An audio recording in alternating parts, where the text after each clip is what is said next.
Boa noite, irmãos. Boa noite, irmãs. Irmãos que nos assistem tanto pelo Instagram, pelo Facebook e também pelo YouTube. É uma alegria recebê-los nessa noite para mais um tempo da ministração da Palavra de Deus. Você é nosso convidado, você é nosso irmão querido. Estamos sentindo falta de estarmos com vocês a cada dia na nossa igreja.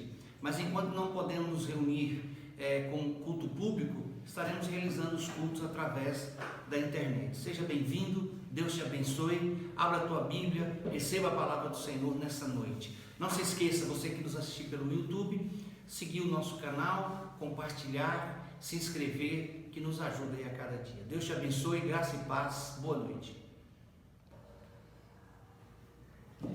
Graças a paz, boa noite a todos. Para mim é um motivo de muita alegria ter o privilégio e a oportunidade de poder compartilhar algo de Deus com vocês, de poder edificar um pouco mais o corpo de Cristo. Nós sabemos que nesses dias onde o caos pode estar um pouco instaurado, né? Onde os jornais noticiam só coisas trágicas, só coisas ruins, a igreja tem que praticar, compartilhar as boas novas de Cristo, compartilhar esperança, trazer de volta alegria aos nossos corações e trazer a certeza que nada foge do controle de Deus. O que Deus tem ministrado no meu coração está no livro de Lucas, capítulo 7. Eu queria compartilhar com vocês.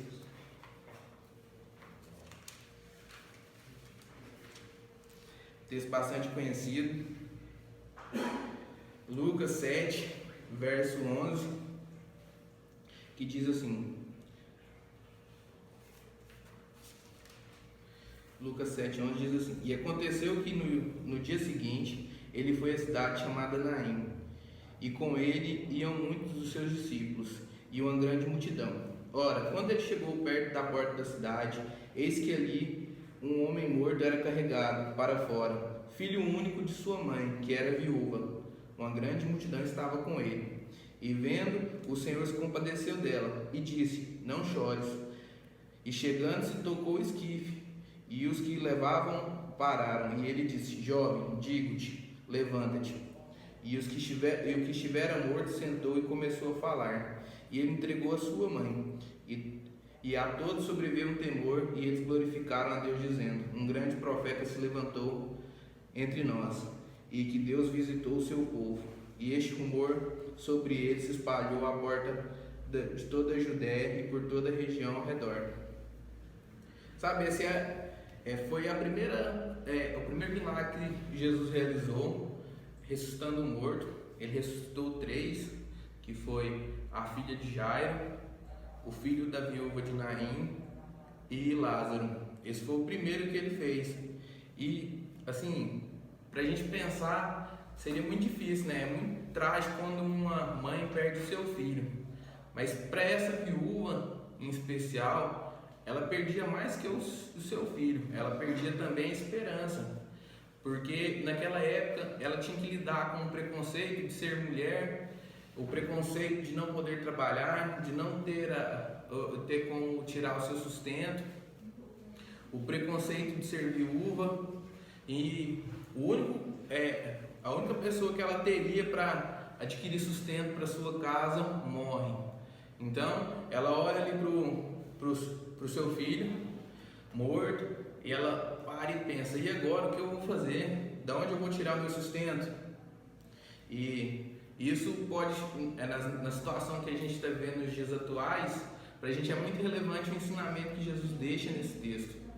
Porque você pode estar olhando para essa quarentena, você às vezes pode estar com o seu comércio ou o seu trabalho parado, você não pode trabalhar, você não tem uma perspectiva de melhora, você não tem uma perspectiva de quando vai voltar, e você para e pensa: e agora, o que eu vou fazer? E Jesus, aqui, ele não ressuscita só apenas o filho daquela viúva, ele traz de volta a ela a esperança que ela havia perdido, porque ela não teria ninguém para sustentar ela, porque aquele filho, a palavra usada para filho nesse texto é ruios. Ruios a tradução de ruiosa é um filho maduro, um filho experimentado. Ele não era uma criança, ele já era um adulto, uma pessoa que poderia trazer sustento para sua casa. Então, Jesus restitui para aquela viúva não só o seu filho. Em primeiro lugar, ele restitui o seu filho, mas também ele traz de volta a esperança para ela de um novo dia, de uma condição de vida, onde ela pode ter um sustento, seu filho pode trazer o seu sustento para ela. E para a gente, esse ensinamento é muito importante, porque às vezes você está olhando para o seu trabalho e você não tem uma perspectiva de melhora, e Cristo pode ressuscitar a esperança sua, dizer que você pode ter um amanhã, e esse amanhã seu está garantido porque Cristo nos garante. Sem Ele, a gente não tem um amanhã, mas com Ele a gente tem essa perspectiva de melhora. A gente estamos vivendo dias que podemos olhar e pensar, e agora? O que fazer? Dizem que a nossa esperança de um novo amanhã está em xeque. Nesses dias, Jesus restaura a nossa esperança. O primeiro ensinamento que eu tiro desse texto é que Cristo ressuscitou a esperança daquela mulher. Outro ponto que eu tiro com esse texto é que ali ele estava restabelecendo um relacionamento. Ela volta a ter um relacionamento com seu filho, que ela havia perdido. E eu acho isso muito importante nos dias de hoje, onde a gente tem que voltar e ficar nas nossas casas, e muitas pessoas nem sabiam mais como conviver com as suas famílias, porque cada um tinha uma rotina, cada um tinha um a fazer, só se encontrava à noite, os filhos vão para a escola, o marido vai para o trabalho, a esposa às vezes trabalha em outro lugar. E agora nessa quarentena a gente tem que ficar todo mundo em casa e a gente tem que aprender a conviver de novo um com os outros. A gente tem que reaprender a conviver, né? Porque cada um tem um sistema, cada um tem uma coisa.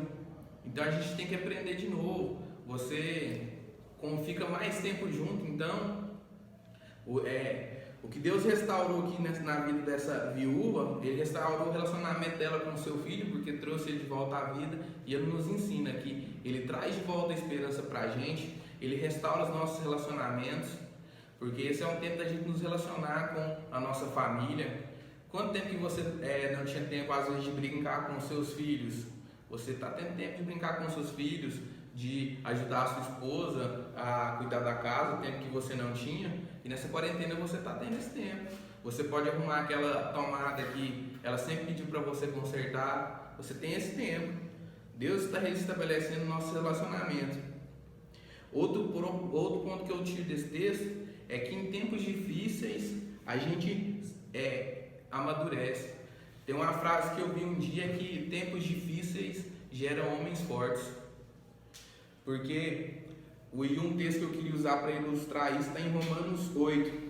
Romanos 8,17 diz assim: ora, somos filhos, somos também herdeiros de Deus e co-herdeiros com Cristo. Se com Ele sofremos, também com Ele seremos glorificados. Os sofrimentos do presente tempo não podem ser comparados com a glória do porvir, porque para mim tenho certo que os sofrimentos do tempo presente não podem ser comparados com a glória a ser revelada em nós. A ardente expectativa da criação aguarda a revelação dos filhos de Deus. Aqui, Paulo usa duas palavras para tratar do conceito filho. Na primeira, ele fala, somos filhos, somos também herdeiros. A palavra que ele usa aqui para filhos é teknon. Teknon o conceito de teknon é um filho pequeno, uma criança, uma pessoa imatura. Então, ele vai falar, que a gente somos herdeiros de Deus e co-herdeiros em Cristo. Só que ele fala depois que os sofrimentos do presente não podem ser comparados com a glória revelada em nós. E a ardente expectativa da criação aguarda a revelação dos filhos de Deus. Quando ele fala que filhos, ele muda a palavra, ele usa ruios, filhos maduros. Filhos maduros, filhos que foram testados. É necessário que os filhos maduros de Deus, a igreja, aqueles que são maduros na fé, aqueles que experimentaram o mover de Deus em suas vidas, sejam esses que vão trazer a esperança nesse tempo de dificuldade. Às vezes você pode parar para pensar que você não tem tempo para fazer a obra de Deus. Agora é o momento mais crucial que você precisa, que você tem para fazer a obra de Deus. É a hora que você tem tempo, porque enquanto o mundo todo está em pânico, a gente que somos filhos maduros de Deus, a gente tem tempo de trazer uma palavra de esperança, algo que vai trazer alegria de volta aos corações, porque é necessário que os filhos maduros de Deus, a criação aguarde essa manifestação dos filhos maduros de Deus. Então é necessário que a gente revele para o mundo a natureza de Cristo. Só quem revela a natureza de Cristo são os filhos maduros. Então, em tempos difíceis trazem amadurecimento. É nesse tempo que você tem mais tempo de buscar a Deus, é nesse tempo que você tem tempo para ler a Bíblia, para orar, porque, querendo ou não, quando a gente está seguindo a nossa rotina diária, a gente pode ser pego naquela desculpa de eu não tenho tempo, e agora você tem. E nesse tempo que a gente tem tempo, as coisas que são abaláveis estão sendo abaladas. Se você tinha montado uma estrutura de vida e isso não foi fundamentado dentro da palavra de Deus, se isso não foi fundamentado naquilo que Deus quer fazer na sua vida, isso vai ser abalado. Mas tudo aquilo que a gente constrói em Deus tem uma estrutura sólida e firme. Outro ponto que eu queria conversar com vocês era sobre o tempo. Esse tempo é um tempo da gente cortar espinhos. Em Mateus 13, 22, uma das palavras mais famosas do semeador, no versículo 22 diz assim: o que foi semeado entre os espinhos é o que ouve a palavra, porém os cuidados do mundo, a fascinação das riquezas sufocam a palavra e ela fica infrutífera. Jesus aqui nesse versículo ele está deixando claro para a gente que se a gente ficar preocupado demais com as coisas do mundo, a gente vai cair no erro de deixar de lado as coisas de Deus.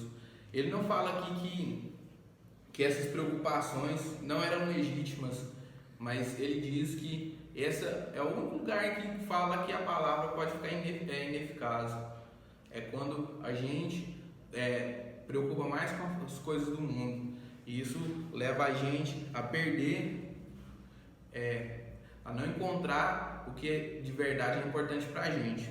Então, é tempo da gente cortar os espinhos, restabelecer os nossos relacionamentos, trazer de volta a esperança àqueles que não tinham, porque como filhos maduros de Deus, a gente pode trazer esperança, assim como Cristo trouxe esperança para aquela viúva, trouxe de volta para ela essa esperança. A gente pode levar esperança ao mundo, porque eu sou um filho maduro. A minha mãe me deu uma procuração para eu representar ela, porque ela sabe que eu tenho responsabilidade de fazer isso sem fazer nada que venha atrapalhar ela. Então, se a gente somos maduros, a gente é a representação de Cristo aqui na Terra. A Igreja do Senhor tem essa responsabilidade, tem esse encargo de levar essa esperança. Outro ponto que eu quero colocar aqui com vocês é a comunhão com o Espírito Santo.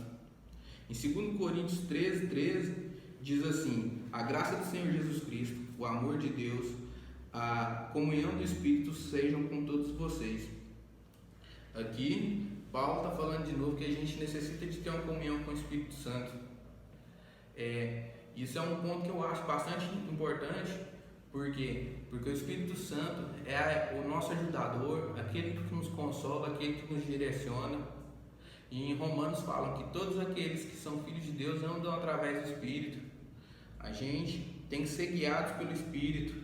O Espírito Santo de Deus é o nosso ajudador, é o nosso melhor amigo. Então, se a gente tiver um relacionamento diário com o Espírito Santo, ele vai nos levar a compreender a nossa vocação, ele vai nos levar a compreender o que Deus chamou a gente para fazer, o nosso chamado individual. Só o Espírito Santo pode nos direcionar. Ninguém pode virar para você e falar qual que é o seu papel. Apenas o Espírito Santo pode te direcionar, porque ele sonda as profundezas de Deus, ele é Deus, então ele pode te direcionar. Em Romanos 8, 26 e 27 diz assim: também o Espírito semelhantemente nos assiste em nossas fraquezas, porque não sabemos orar como convém, mas o mesmo Espírito intercede por nós sobremaneira com gemidos inexprimíveis. E aquele que sonda o coração sabe qual é a mente do Espírito, porque segundo a vontade de Deus é que ele intercede pelos santos. Sabe? O Espírito Santo é aquele que intercede por nós. O Espírito Santo é aquele que, quando a gente não sabe orar, ele nos direciona. O Espírito Santo é aquele que nos guia. Então é necessário a gente estabelecer uma comunhão com o Espírito Santo. Não é dizer que ontem você teve uma experiência com o Espírito Santo. É necessário a gente ter uma experiência diária. No Levítico diz que todos os dias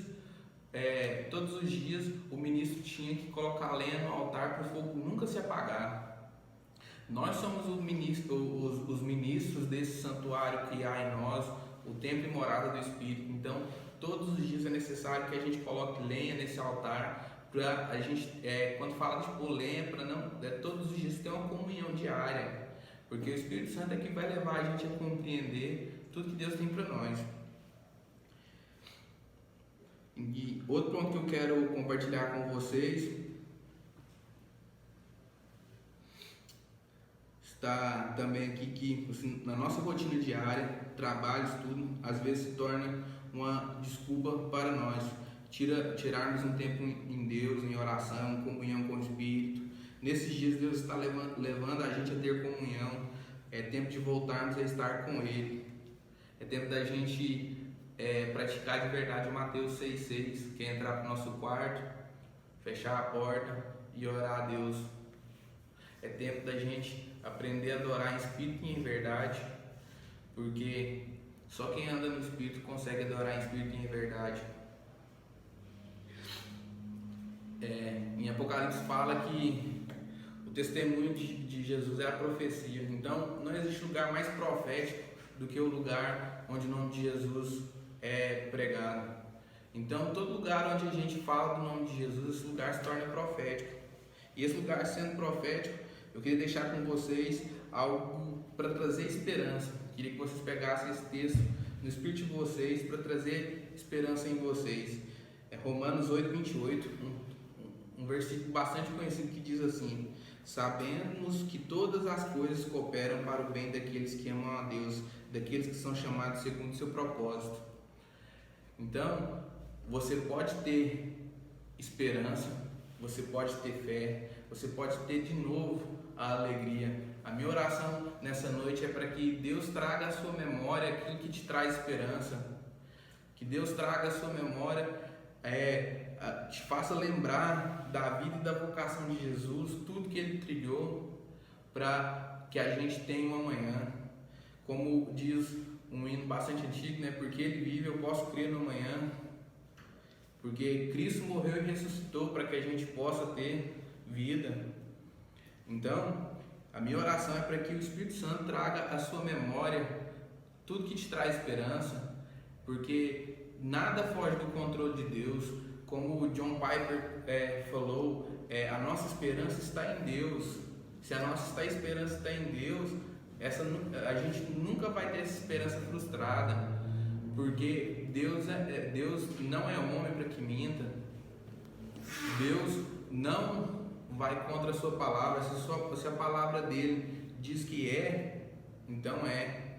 Como diz o Billy Graham, eu li o final da Bíblia e vai dar tudo certo. Você pode ter certeza que em Cristo você nunca vai ser frustrado. Os que confiam no Senhor são como os montes de Sião, que não se abalam, mas permanecem para sempre. Que essa mensagem possa ficar gravada no seu coração, que o Espírito Santo que habita em você, habita em nós, possa trazer à sua mente de novo a esperança, a alegria, que você possa orar como Davi orou, para Deus trazer de volta a alegria da salvação, que o Espírito Santo possa ministrar em você, Porque se o Espírito Santo não ministrar em você, tudo que a gente fala fica só como um discurso, algo vazio, mas quando o Espírito Santo ministra em você, isso gera poder de Deus. Então, a palavra de Deus, a vida de Jesus, o que Ele nos ensinou, que é o Evangelho é boas notícias. Se você ler o jornal, você não vai ver boas notícias, mas se você vir para esse jornal que é muito mais atual do que o de amanhã, você vai ter boas notícias e você vai ter esperança. Então que o Espírito Santo ministre em você, e essa é a minha mensagem. Eu agradeço muito a todos por estarem aqui com a gente. Eu agradeço por ter a oportunidade de compartilhar com vocês o que Deus tem ministrado em meu coração, que isso possa vir ao coração de vocês como esperança, que essa esperança você possa transmitir ela. E eu queria orar com você nessa noite. Não sei se você está sozinho na sua casa, se você está com sua família. Eu queria que você abaixasse sua cabeça para a gente orar. Pai, eu te louvo e te agradeço porque o Senhor é maravilhoso, porque em Ti eu deposito as minhas esperanças, Senhor. Pai, eu te agradeço, Senhor, por esse momento, Senhor, de poder compartilhar um pouco da Tua palavra, Senhor, tudo que o Senhor tem falado aos nossos corações. Papai, eu te peço que o Teu Espírito venha sobre nós com sabedoria e revelação, para que a gente possa entender a real vocação a qual o Senhor tem nos chamado. Papai, que nós possamos ter os olhos do nosso entendimento abertos pelo Espírito Santo, para que a gente possa compreender, Senhor, o que o Senhor tem para nós nesse tempo, para a gente ser direcionado, Senhor, pelo Espírito. Que essa mensagem, Senhor, possa arder no nosso coração, para que a gente possa viver ela de fato e de verdade. Papai, eu te louvo e te agradeço, Senhor, por essa noite. Deixo tudo em Tuas mãos, em nome de Jesus. Amém.